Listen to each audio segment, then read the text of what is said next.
राधा वल्लभ श्री हरिवंश। आज हमारे श्रीमद् भागवत का 36वां पाठ है, जिसमें कि आज से तृतीय स्कंद का प्रारंभ होगा। यस्य भाषा विभातीदा सर्वे सदा सदात्मकम् सर्वाधारा सदानंद स्वात्माना ता हरिभजे। जय श्री कृष्ण। उद्धव और विदुर जी की भेंट। श्री सुखदेव जी ने कहा, परीक्षित, जो बात तुमने पूछी है वही पूर्व काल में अपने सुख समृद्धि से पूर्ण घर को छोड़कर वन में गए हुए विदुर जी ने भगवान मैत्रेय से पूछी थी। जब सर्वेश्वर भगवान श्री कृष्ण पांडवों के दूत बनकर गए थे, तब वे दुर्योधन के महलों को छोड़कर उसी विदुर जी के घर में उसे अपना ही समझकर बिना बुलाए चले गए थे।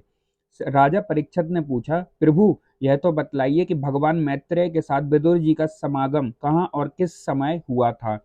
पवित्र आत्मा विदुर जी ने महात्मा मैत्रेय जी से कोई साधारण प्रश्न नहीं किया होगा, क्योंकि उसे तो मैत्रेय जी जैसे साधु शिरोमणि ने आनंद पूर्वक उत्तर देकर महामान्वित किया था। सूत जी कहते हैं, सर्वज्ञ सुखदेव जी ने राजा परीक्षित के इस प्रकार पूछने पर अति प्रसन्न होकर कहा, सुनो। श्री सुखदेव जी कहने लगे, परीक्षित, यह उन दिनों की बात है जब अंधे राजा धृतराष्ट्र ने अन्याय पूर्वक अपने दुष्ट पुत्रों का पालन पोषण करते हुए अपने छोटे भाई पांडु के अनाथ बालकों को लाक्षा भवन में भेजकर आग लगवा दी। जब उनकी पुत्र वधु और महाराज युधिष्ठिर की पटरानी द्रौपदी के केस दुशासन ने भरी सभा में खींचे, उस समय द्रौपदी की आंखों से आंसुओं की धारा बह चली और उस प्रभाव से उसके वक्षस्थल पर लगा हुआ केसर भी बह चला, किंतु धृतराष्ट्र ने अपने पुत्र को उस कुकर्म से नहीं रोका। दुर्योधन ने सत्यपरायण और भोले भाले युधिष्ठिर का राज्य जुए में अन्याय से जीत लिया और उन्हें वन में निकाल दिया, किंतु वन से लौटने पर प्रतिज्ञा अनुसार जब उन्होंने अपना न्यायोचित पैतृक भाग मांगा, तब भी मोहवश उन्होंने उन अजात शत्रु युधिष्ठिर को उनका हिस्सा नहीं दिया। महाराज युधिष्ठिर के भेजने पर जब जगतगुरु भगवान श्री कृष्ण ने कौरवों की सभा में हित भरे सुमधुर वचन कहे, जो भीष्मादि सज्जनों को अमृत से लगे, पर कुरुराज ने उनके कथन को कुछ भी आदर नहीं दिया। देते कैसे, उनके तो सारे पुण्य नष्ट हो चुके थे। फिर तो जब सलाह के लिए विदुर जी को बुलाया गया, तब मंत्रियों में श्रेष्ठ विदुर जी ने राजभवन में जाकर बड़े भाई धृतराष्ट्र के पूछने पर उन्हें वह सम्मति दी, जैसे नीति शास्त्र के जानने वाले पुरुष विदुर नीति कहते हैं। उन्होंने कहा, महाराज, आप अजात शत्रु महात्मा युधिष्ठिर को उनका हिस्सा दे दीजिए। वे आपके न सहने योग्य अपराध को भी सह रहे हैं। भीम रूप काले नाग से तो आप भी बहुत डरते हैं। देखिए, वह अपने छोटे भाइयों के सहित बदला लेने के लिए बड़े क्रोध से फुफकारे मार रहा है। आपको पता नहीं, भगवान श्री कृष्ण ने पांडवों को अपना लिया है। ये वे यदुवीरों के आराध्य देव इस समय अपनी राजधानी द्वारकापुरी में विराजमान है। उन्होंने पृथ्वी के सभी बड़े बड़े राजाओं को अपने अधीन कर लिया है। तब ब्राह्मण और देवता भी उन्हीं के पक्ष में हैं। जिसे आप पुत्र मानकर पाल रहे हैं तथा जिसकी हाँ में हाँ मिलाते जा रहे हैं, उस दुर्योधन के रूप में तो मूर्तिमान दोष ही आपके घर में घुसा बैठा है। यह तो साक्षात भगवान श्री कृष्ण से द्वेष करने वाला है। इसी के कारण आप भगवान श्री कृष्ण से विमुख होकर श्रीहीन हो रहे हैं। एतेव यदि आप अपने कुरु की कुल का कुशल चाहते हैं तो इस दुष्ट को तुरंत ही त्याग दीजिए। विदुर जी का ऐसा सुंदर स्वभाव था कि साधु जन भी उसे प्राप्त करने की इच्छा करते थे, किंतु यह उनका बात सुनते ही कर्ण, दुशासन और शकुनी के सहित दुर्योधन के होंठ अत्यंत क्रोध से फड़कने लगे और उनसे उनका तिरस्कार करते हुए कहा, अरे, इस कुटिल दासी पुत्र को यहाँ किसने बुलाया है? यह जिनके टुकड़े खा खा कर जीता है, उन्हीं के प्रतिकूल होकर शत्रु का काम बनाना चाहता है। इसके प्राण तो मत लो, परंतु इसे हमारे नगर से तुरंत बाहर निकाल दो। भाई के सामने ही कानों में बाण के समान लगने वाले इन अत्यंत कठोर वचनों से मर्माहित होकर भी विदुर जी ने कुछ बुरा न माना, क्योंकि भगवान की माया को प्रबल समझकर अपना धनुष राजद्वार पर रख वे हस्तिनापुर से चल दिए। कौरवों को विदुर जैसे महात्मा बड़े पुण्य से प्राप्त हुए थे। वे हस्तिनापुर से चलकर पुण्य करने की इच्छा से भूमंडल में तीर्थपाद भगवान के क्षेत्रों में विचरने लगे, जहां श्री हरि, ब्रह्मा, रुद्र, अनंत आदि अनेकों मूर्तियों के रूप में विराजमान हैं। जहां जहां भगवान की प्रतिमाओं से सुशोभित तीर्थ स्थान, नगर, पवित्र वन, पर्वत, निकुंज और निर्मल जल से भरे हुए नदी, सरोवर आदि थे, उन सभी स्थानों में वे अकेले ही विचरते रहे। वे अवधूत वेश में स्वच्छंदता पूर्वक पृथ्वी पर विचरते रहे, जिससे आत्मीय जन उन्हें पहचान न सके। वे शरीर को सजाते न थे, पवित्र और साधारण भोजन करते, शुद्ध बुद्धि वृत्ति से जीवन निर्वाह करते, प्रत्येक तीर्थ में स्नान करते, जमीन पर सोते और भगवान को प्रसन्न करने वाले व्रतों का पालन करते रहते थे। इस प्रकार भारतवर्ष में ही बचरते बचरते जब वे प्रभास क्षेत्र में पहुंचे, तब तक भगवान श्री कृष्ण की सहायता से महाराज युधिष्ठिर पृथ्वी का एक छत्र अखंड राज्य करने लगे थे। वहां उन्होंने अपने कौरव बंधुओं के विनाश का समाचार सुना, जो आपकी कलह के कारण परस्पर लड़ भिड़कर उसी प्रकार नष्ट हो गए, जैसे अपनी ही रगड़ से उत्पन्न हुई आग से बांसों का सारा जंगल खाक हो जाता है। यह सुनकर वे शोक करते हुए चुपचाप सरस्वती के तीर पर आए।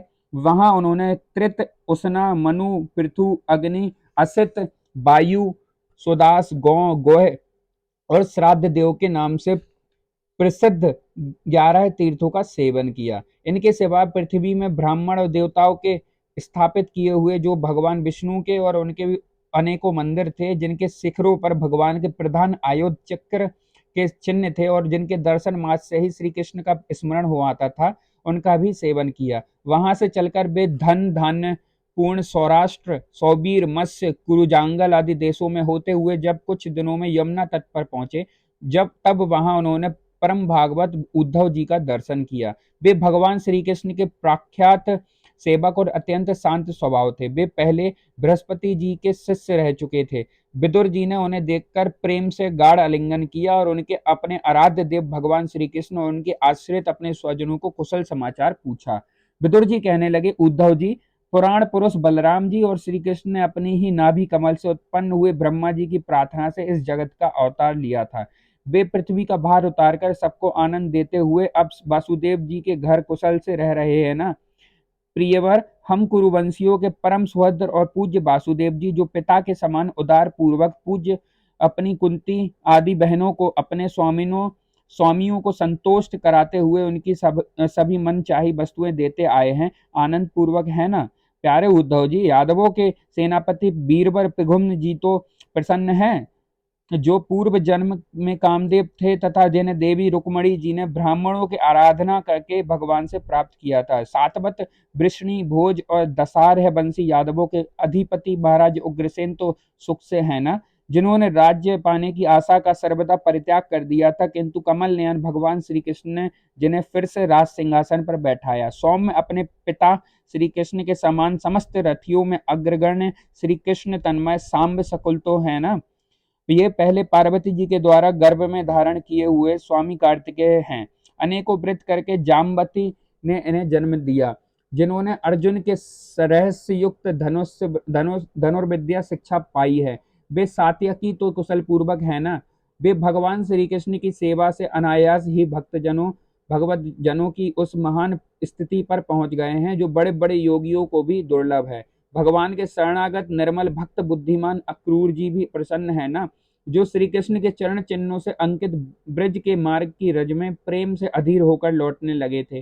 भोजवंशी देवक की पुत्री देवकी जी अच्छी तरह है ना, जो देव माता अदिति के समान ही साक्षात विष्णु भगवान की माता हैं।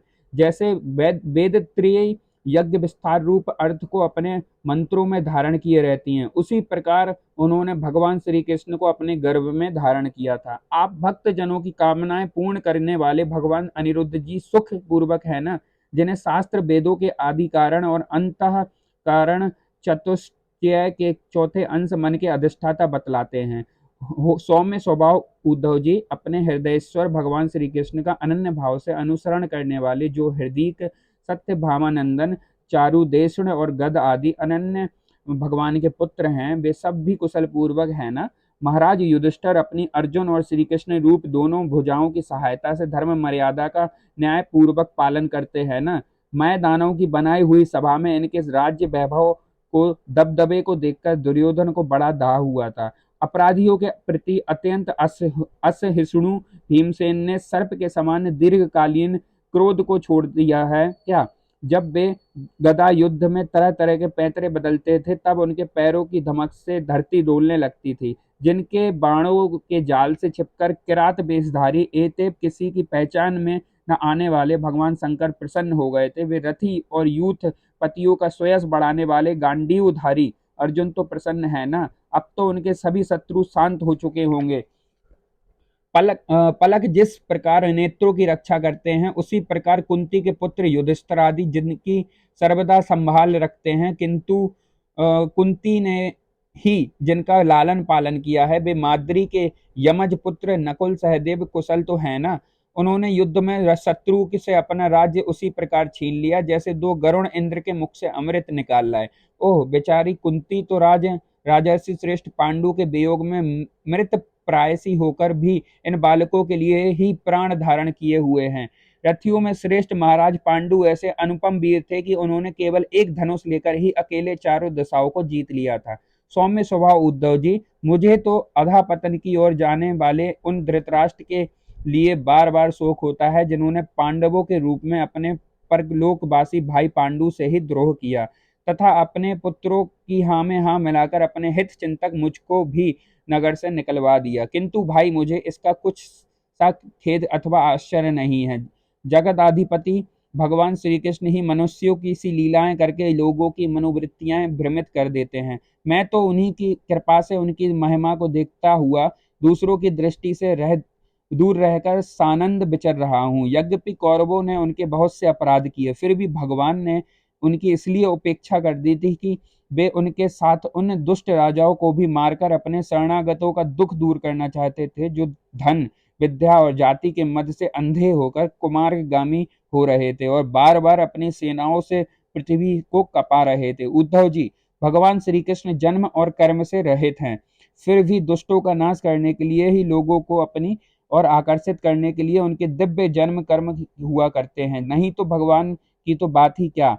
दूसरे जो लोग गुणों से पार हो गए हैं, उनमें भी ऐसा कौन है जो इस कर्मधीन देह में बंधन में पड़ना चाहेगा। अतः मित्र, जिन्होंने अजन्मा होकर भी अपनी शरण में आए हुए समस्त लोकपाल और आज्ञाकारी भक्तों का प्रिय करने के लिए यदुकुल में जन्म लिया है, उन पवित्र कीर्ति श्री हरि की बातें सुनाओ। श्री कृष्णाम चरण अस्तु। राधे राधे।